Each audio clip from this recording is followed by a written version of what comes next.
여러분들은 성선설과 성악설에 대해 아시나요?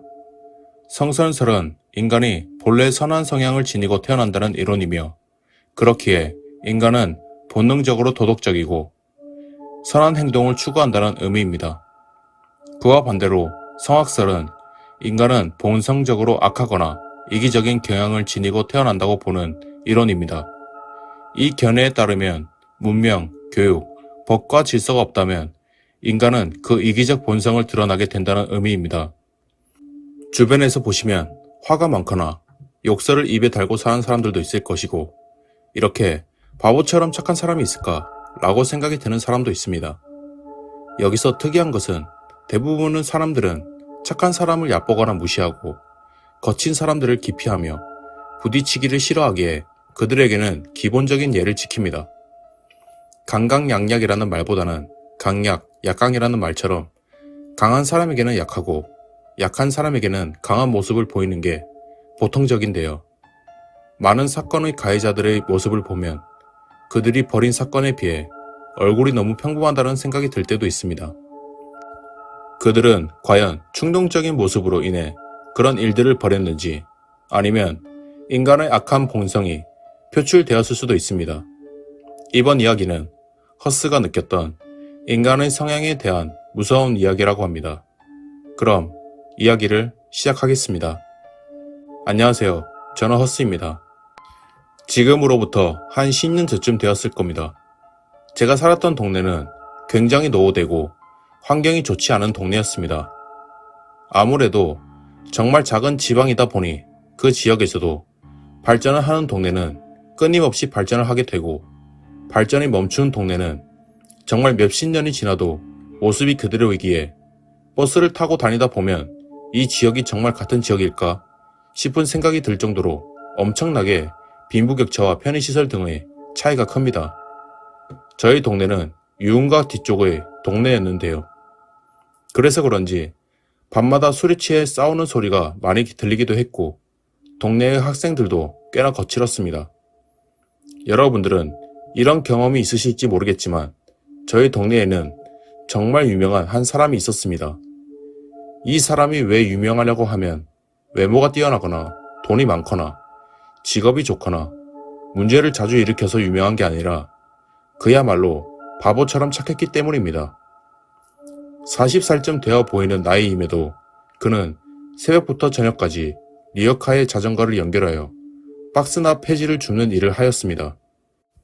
그가 왜 그런 일을 할 수밖에 없었냐면 그에게는 작은 문제가 있었습니다. 대화를 하면 느낄 수 있었는데 그건 바로 지능적으로 부족한 사람이었기 때문입니다.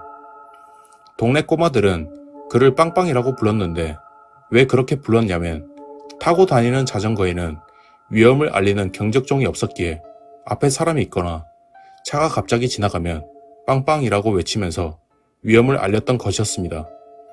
그는 동네의 모든 사람들에게 인사를 하는 버릇이 있었고, 그게 어른이든 10살짜리 꼬마이든 말입니다.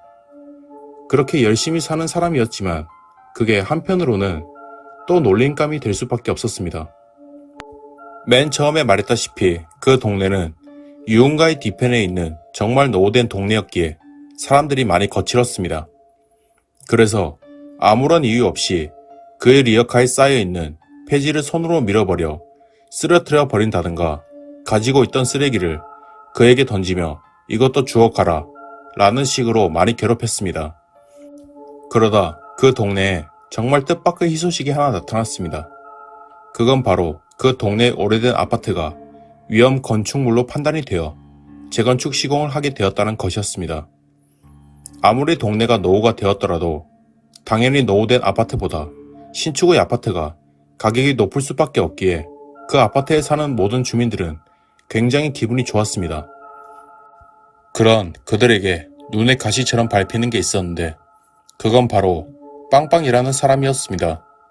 빵빵이는 어머니를 모시고 살았는데 나이가 많은 노인분이시라 거동도 불편했고 국가에서 보내주는 생활지원금으로는 생계가 빠듯해서 일을 시작했던 것이었습니다. 당연히 말도 제대로 하지 못하고 문제가 있는 사람을 받아주는 곳 또한 아무데도 없었기에 그는 알바도 직장도 구하지 못하고 태어나서 면접이라고는 한 번도 보지 못한 채 살았습니다. 재건축으로 인해 아파트 주민들은 모여서 아파트 주민 회의를 열었습니다. 그들에게서 가장 많이 나오는 말은 역시 아파트가 재건축이 되는 것은 좋지만 빵빵이가 이 동네에 있는 것이 못마땅하다는 말이었습니다. 신축의 새 아파트라고 해도 동네에 바보가 있다고 하면 그것도 40대의 남자가 새벽부터 밤까지 자전거를 타고 이곳저곳 돌아다니는데 어느 집의 누가 애들을 마음 놓고 밖에 놀게 할 수 있겠냐는 말이었습니다. 거기다가 동네에 사건 사고도 끊임없이 발생해서 마음 졸이고 사는데 누가 여기에 이사를 오겠냐는 말도 나왔습니다. 주민들은 그렇게 말을 나누다가 한 사람이 이런 말을 꺼냈습니다. 여기서 못 살게 하면 되지 않나요? 그걸 누가 몰라서 그래요? 어떤 수로 쫓아내야 하는 말이에요. 그거 뭐 여기서 못 살도록 괴롭히면 되죠. 어차피 그 덜 떨어진 놈도 아무런 말도 제대로 하지 못하고 그의 부모조차 거동도 불편하고 치매기도 있는 것 같던데 자신들도 뭔가 계속해서 위협을 받거나 사람들이 괴롭히면 여기를 떠나서 살아야겠다고 생각하지 않을까요? 어차피 보상금도 재건축하면서 한몫 챙겨갈 텐데 어디든 가서 살면 되죠. 그 말이 맞긴 하네요. 진짜 그 빵빵이라는 사람이 동네 어린애들에게 인사하거나 말을 건네면 무슨 사고라도 터질까봐 항상 마음 졸이고 살았는데 한번 그렇게 해보죠. 그렇게 주민들의 회의는 끝나고 그날 뒤로부터 아파트 주민들의 괴롭힘은 시작되었습니다. 그 괴롭힘은 처음에는 놀리거나 조롱을 하는 것부터 시작해서 빵빵이가 박스나 폐지를 실으러 가면 몰래 그 쌓아놓은 것을 무너뜨린다든지 아니면 집 앞에 박스나 폐지 등을 가져다 쌓아놓고 버린다든지의 행동이었습니다. 그러던 어느 날 빵빵이의 엄마가 쓰러져 돌아가시게 되었습니다. 어머니가 어떠한 병이나 사고로 인해서 돌아가신 게 아니라 나이가 많으셨고 치매 증상이 있었는데 갑작스러운 심장 쇼크로 인해서 죽게 되었습니다. 복도에서 쓰러진 모습이 발견되었지만 아파트의 그 어떤 주민도 도움을 주지 않았기에 밤에 차가운 모습으로 발견되었습니다. 빵빵이는 당연히 어떻게 조치를 취하거나 도움을 처해야 하는지 몰랐기에 아파트의 아무 주민이나 붙잡고 도와달라고 하였지만 모두들 그를 냄새가 나고 불쾌했는지 묻는 말에 대답도 하지 않고 모두 현관문을 닫고 집에 들어가 버렸습니다. 그리고 한참 뒤 경찰차가 도착하였고 빵빵이가 아는 번호는 112라는 번호밖에 없었기에 경찰이 도착했던 것이었습니다. 그렇게 그의 어머니는 장례는 치러졌고 그 어떤 누구도 그에게 괜찮냐 라는 말 한마디 없이 잘됐다면서 뒤에서 궁시렁거리면서 대화를 나누었습니다. 그리고 그렇게 장례가 끝나고 며칠 뒤 사건이 일어났습니다. 아파트의 한 집에서 엄청난 연기가 창문 밖으로 뿜어져 나오고 있었고 아파트에는 화재 경보음이 울리며 아파트의 주민들이 모두들 밖으로 대피하기 위해 뛰어나오기 시작했습니다. 그날은 주말인 일요일 아침이라 정말 많은 주민들이 집에서 쉬고 있었기에 대피하는 순간이 정말 아수라장이라고 생각이 될 정도로 질서 없이 혼란스러웠습니다. 그런데 대피를 하는 도중 한 층에서 알 수 없는 소음과 사람들의 도와달라는 소리가 끊임없이 아파트의 복도에 울렸습니다. 그 층에는 빵빵이가 사는 층이었는데 저는 무슨 일이 일어났길래 저러는지 궁금하였기에 올라가 봤습니다. 그러자 계단부터 시작해서 정말 복도 전체가 피범벅이 되어 사람들이 쓰러져 있었고 팔과 다리를 붙잡으며 신음소리를 내고 있었습니다. 그리고 빵빵이의 모습은 보이지 않았습니다. 한참 뒤에 경찰들이 도착하고 CCTV의 모습을 지켜보았는데 그야말로 그 장면의 모습은 충격적이었습니다. 빵빵이가 현관문을 열고 나오자 집안에서는 검은색의 연기가 창문 밖으로 쏟아져 나왔고 정말 찢어질 듯한 소리로 불이야 불, 빨리 모두 대피하라면서 옆의 소화기 경보음을 팔로 찍어 눌렀습니다. 그리고 한 손에는 정말 시퍼런 칼이 손에 들려 있었습니다. 그리고 얼마 후 모든 아파트 집에서 주민들이 쏟아져 나오는데 그 사람들을 향해 달려가면서 마치 기다렸다는 듯이 그 사람들의 목부터 팔, 다리 등 어느 부위도 상관없이 마구잡이로 칼로 찔러대기 시작했습니다. 그렇게 수사 끝에 빵빵이는 잡히게 되었습니다. 수사를 하면서 왜 그런 일을 벌였냐고 물어보자 그 물음에 빵빵이는 이런 말을 했다고 합니다.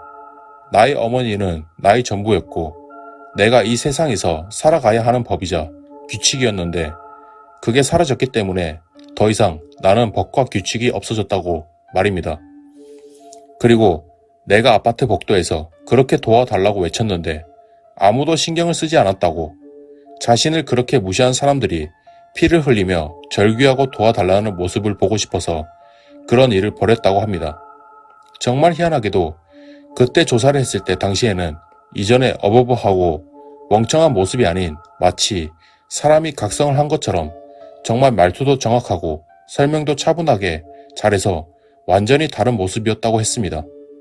그동안 빵빵이는 자신의 모습을 억제하고 숨기고 살았던 것인지 아니면 자신도 모르는 그 악한 사람의 모습을 통하여 자신도 모르는 또 다른 자아를 발견한 것인지는 모르겠지만 그때 당시의 모습은 정말 사람의 모습이 아닌 분노와 악만 남은 악마의 모습이었다고 합니다.